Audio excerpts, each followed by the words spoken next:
Welcome to the Record Skating Podcast news of the week for this first full week of October 6th to October 12th. And we got a lot of more interesting news coming out of the woodwork, maybe. The woodwork is Sui and Han. I mean, we've been talking about that a lot, Michelle. Whether they're actually training, how prepared they might be, and are we going to see them on the Grand Prix? It looks like we got an answer to at least the fact that they are training. In the Olympic practice rink in Beijing. In the Olympic practice rink, yep. And, Wenjing is looking amazing. She has a fire under her. She's landing those solo jumps with the double axels. She looks great. Sung Han is not quite rotating as many times as I think he would like to be. But he's out there with her skating, and I think, he'll get there. They have 4 months. Well, actually, no, I take that back. They don't have 4 months because the Chinese Federation came out with their criteria for how to make the Olympics, and it's going to be Cup of China plus Chinese nationals. So it is a combination of point totals. It's very reminiscent of what we saw with Spanish Fed, Spanish Fed, and a little bit of Korea as well. Like a very, very we are going to stick with the numbers, and we're not going to do any of the body of work stuff that the U.S. and Japan and Canada does. So that will be, Cup of China will be a huge one for, especially for someone like Zhang and Huang to really blow it out of the water. If Sui and Han truly are not that prepared, that's probably the place where Zhang and Huang are going to want to build some kind of a lead. Because we're probably pretty sure that once you get to Chinese nationals, it's going to be a very different kind of atmosphere for that. So guess what we will see. The reason we're talking about Sui and Han is because that one sort of news clip of their practice came online, and what Michelle was referring to was they chose very specifically to focus on one element, and I am sure this was it has to have been planned with the team, because they wanted to show that they can land their side by sides. Two, who knows, maybe the throws aren't back yet, or the lifts aren't back yet, or who knows. But it was a side by side triple toe, double axel, where you see both of them doing their triple toes, and they're rotated, and then all of a sudden it cuts to only Wenjing doing the double axels, and then you see Song on the side doing single axels. And the fact that I'm sure they had many takes, right? And they had a few times, and that was the one that they took.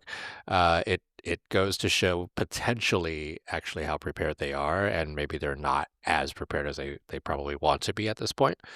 But they are the reigning Olympic champions. We've seen them for over a decade skating. They know what to do. So I guess we'll see. Cup of China is in 2 weeks, right? Oh, that's coming up. It's coming up. It's the second Grand Prix. I'm completely confused about the Grand Prix schedule, so whatever. I trust you. This year is the weird one. I just put in all of the schedules and the rocker skating calendar, so I'm now very familiar. France, China, Canada. I'm so familiar that I only got the first 3. France, China, Canada, and then Finland is last, and then U.S. is third to last, right?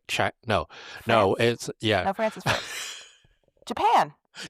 There we go. Yeah. So it's France, China, Canada, Japan, U.S., and Finland.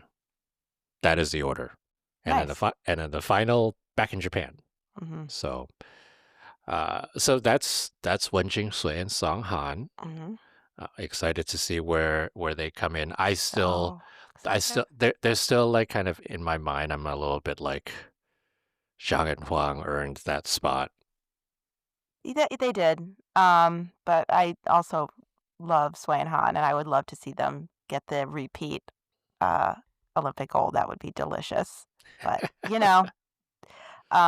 and they announced their music too, and they're doing a Carmen Habanera short program, which I'm sure will be great. And Wen Jingsui is listed as their choreographer on both of their programs, so more choreography from her. She's cracking that whip for Yeah. sure. Oh You know it. yeah. You know it. Okay, so that's Sui and Han. A few things that we saw with actually withdrawals and announcements of injuries, which is hard to hear, Mhm. especially from three. I mean, the three skaters that we heard from are fairly beloved skaters, right? Wakaba Higuchi having foot pain, Sota Yamamoto having back pain, Mhm. Niina Petrokina out of Grand Prix in France. Mhm. She posted something on her Instagram. Sorry, little contributor. uh, she posted something on Instagram saying she needed to reset something this season, and so hopefully it won't take her out of too many more competitions. But we'll see where that goes. Mhm. But yeah, it's always tough, right? Because it's been 4 years since the last Olympics, and all these skaters have been working toward these Olympics, and you see them like you want them to have this season of their dreams, and Yeah. it's just so hard to see that happening. Like, everybody's sort of like, why couldn't it have happened like another time? Yeah. Especially for the Japanese skaters, because Yeah, there's so much criteria to worry about. yeah, exactly. Program announcements. Uh, Marjorie Latour, Zach Laga returning to White Crow. And Michelle and I have talked about this a few times. Guignard and Fabry kind of been MIA all season long. We haven't really heard from them, and we didn't know what was going on. And they have program They music. have their music. It's a Backstreet Boys medley for the rhythm dance, and Diamante, which I believe is like an Italian movie or series about costume design, clothing Mm. design. I listened to a little bit of it online, but it sounds very Italian, so So much Italian music. mhm, So much Italian and music for hopefully some the good costumes, so Italian Olympics. Yeah, mhm. let's hope so if it's about costume design. Um, And then lastly, I will congratulate Julia Sauter for her Romanian citizenship. Michelle and I, right before this, were just talking Mhm, about why German-born Julia Sauter decided to go to Romania. And Michelle, mhm. you tell me. Yeah, she was, about 14, and she didn't make the German team because she didn't have certain jumps yet, and she was salty about it, and she felt that she was being overlooked, and so she was like, "I'm gonna go represent Romania," and that was in 2012. So It's been that 13 was years. yeah, that was very, I mean, I don't know if I can say impulsive, but that was a pretty strong decision to make at that age and level, and has really stuck it out for Romania. And I think it's kind of amazing that she's definitely like, if she were still skating for Germany, I think she'd be far and away be their women's Yeah, entry. yeah. So yeah, Julia Sauti. yeah. So Sauti.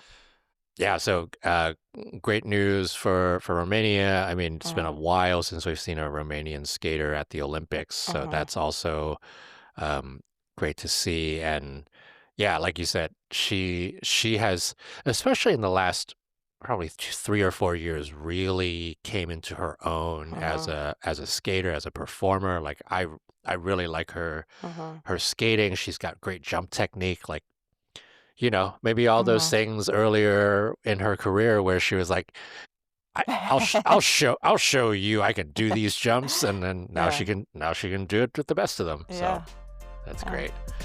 So that was news of the week, October 6th to October 12th, and it's the skating season never sleeps, I will say. Mhm.